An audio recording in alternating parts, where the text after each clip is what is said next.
47 से 111 और अब 200 पार का सपना, क्या ये सिर्फ आंकड़ों का खेल है या उत्तर प्रदेश की राजनीति में आने वाला है सबसे बड़ा उलटफेर? अगर यूपी की सियासत को सच में समझना है तो भाषणों और नारों से ऊपर उठकर आंकड़ों की भाषा समझनी होगी, क्योंकि राजनीति में असली कहानी वही लिखते हैं। और ये कहानी है 2017, 2022 और अब 2027 की ओर बढ़ते कदमों में जो साफ दिखाई देती है। सवाल सीधा है, क्या अखिलेश यादव आगे बढ़ रहे हैं या फिर अभी भी सत्ता उनसे दूर है? और सबसे पहले दोस्तों बात करेंगे 2017 की, जब उत्तर प्रदेश ने एक ऐसी ऐतिहासिक सुनामी देखी जिसने पूरे समीकरण बदल दिए।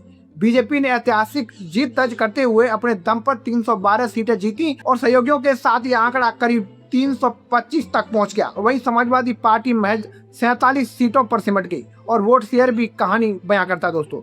बीजेपी करीब 39 से 40% और सपा लगभग 21 से 22% पर रही, यानी जनता का भरोसा पूरी तरह एक तरफ झुक गया और अखिलेश यादव के हाथ से ये सत्ता पूरी तरह निकल गई। लेकिन दोस्तों राजनीति में हार अंत नहीं होती और यही बात 2022 में देखने को मिली। दोस्तों अब आते हैं 2022 के चुनाव पर, जहां तस्वीर बदली और काफी हद तक बदली। समाजवादी पार्टी ने जोरदार वापसी की और 47 से सीधे 111 सीटों तक पहुंच गई। वोट शेयर भी बढ़कर करीब 32% तक हो गया, यानी सपा का ग्राफ ऊपर जा रहा था। लेकिन कहानी यहीं खत्म नहीं होती, क्योंकि बीजेपी ने एक बार फिर अपनी पकड़ मजबूत साबित की और 255 सीटों के साथ दोबारा सरकार बनाई और उनका वोट शेयर भी करीब 41% रहा। यानी सपा ने जमीन तो मजबूत की लेकिन सत्ता अभी भी दूर रही। अगर इन दोनों चुनावों को एक साथ रखकर देखा जाए तो एक ट्रेंड बिल्कुल साफ नजर आता है। समाजवादी पार्टी लगातार ऊपर जा रही है लेकिन बीजेपी अभी भी आगे। 47 से 111 सीटों तक पहुंचना एक बड़ा उछाल है, लेकिन 111 से 200 प्लस तक पहुंचना ही असली चुनौती है। अब सबसे बड़ा सवाल यही है दोस्तों, क्या आखिर सपा पीछे क्यों रह जाती है? इसका जवाब सिर्फ राजनीति में नहीं है बल्कि रणनीति में छिपा है। पहला कारण है संगठन और बूथ मैनेजमेंट। बीजेपी ने हर बूथ पर अपनी पकड़ मजबूत बनाई है। उनका नेटवर्क इतना गहरा है कि वोटिंग के दिन हर समर्थक तक उनकी पहुंच सुनिश्चित होती है, जबकि सपा कई जगहों पर इस स्तर पर नहीं पहुंच पाती है। दूसरा बड़ा कारण है दोस्तों कि महिला वोटर्स और सरकारी योजनाओं के लाभार्थी। योगी आदित्यनाथ सरकार की योजनाएं जैसे मुफ्त राशन, उज्ज्वला योजना और आवास योजना ने सीधे तौर पर वोट में तब्दील होने वाला असर दिखाया है और यही वजह रही दोस्तों कि एक बड़ा वर्ग बीजेपी के साथ बना रहा। और तीसरा दोस्तों जो कारण है वो है माइक्रो मैनेजमेंट की कमी। 2022 में कई सीटों पर सपा बहुत कम अंतर से हार गई। इसका मतलब साफ है कि अगर थोड़ी और तैयारी होती और थोड़ी और रणनीति उसमें अच्छी होती और बूथ स्तर पर मजबूत पकड़ होती तो नतीजे अलग हो सकते थे।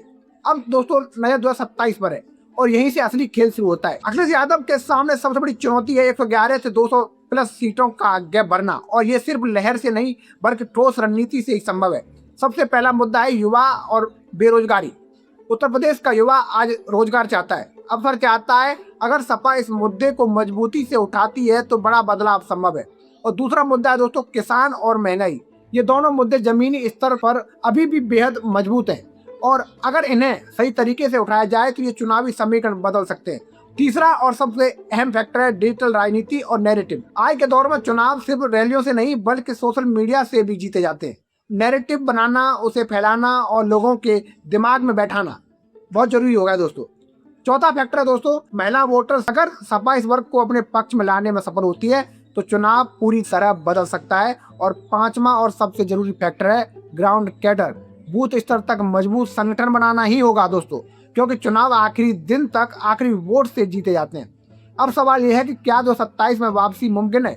आंकड़े कहते हैं दोस्तों कि हाँ मुमकिन है, लेकिन हकीकत ये भी कहती है कि रास्ता आसान नहीं है, क्योंकि यहाँ एक तरफ सपा का ग्राफ ऊपर जा रहा है, वहीं बीजेपी की पकड़ अभी भी मजबूत बनी हुई है। अब देखना दोस्तों दिलचस्प होगा, क्या अखिलेश यादव इस बार गेम बदल पाएंगे या फिर उत्तर प्रदेश की सत्ता एक बार फिर उनके हाथ से दूर रह जाएगी? फैसला जनता के हाथ में है, हम सबके हाथ में। और 2027 इस पूरी कहानी का सबसे बड़ा टेस्ट होगा।